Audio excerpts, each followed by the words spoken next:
Masechet de Maï, traité de Maï, Perek Zayin, chapitre 7, Mishnah Zayin, Mishnah 7. Mea tevel, mea chulin. Si quelqu'un a devant lui 100 fruits dont on n'a pas opéré les prélèvements et 100 dont on a eu opéré les prélèvements, et tous ces fruits sont mélangés. Notel mea ve'echad, il prendra 101 fruits,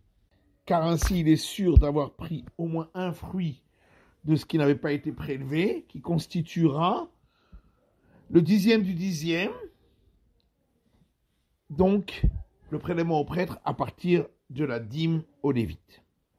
Mea tevel, mea maaser. S'il avait 100 fruits dont on n'avait pas prélevé, et 100 qui constituaient la dîme, la première dîme au lévite. Donc tel mea ve'echad, il donnera au lévite 101 fruits, lequel lévite vendra le tout au prêtre, sauf 11 fruits, qui constituent le prélèvement qu'on doit donner au prêtre, c'est-à-dire un fruit sur ce qui n'avait pas été prélevé, et 10 fruits sur la première dîme qu'il donne au lévite. Mea chulin, metukanim, mea maaser, s'il avait devant lui 100 fruits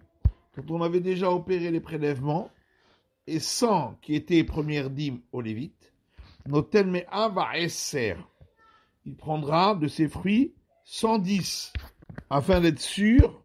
de prendre 10 fruits de ceux qui étaient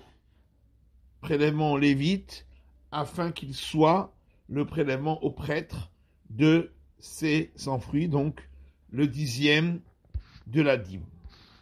Mais à tevel tishrim maaser, s'il avait devant lui 100 fruits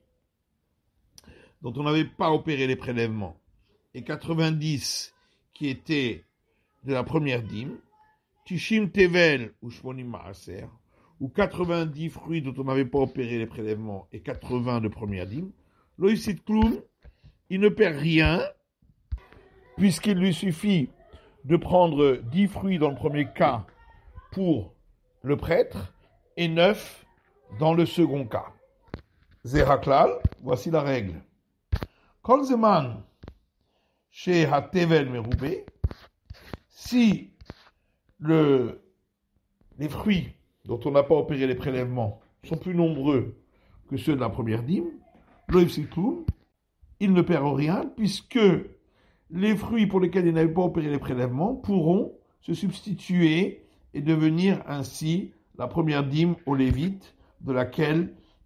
il donnera un dixième pour le prêtre.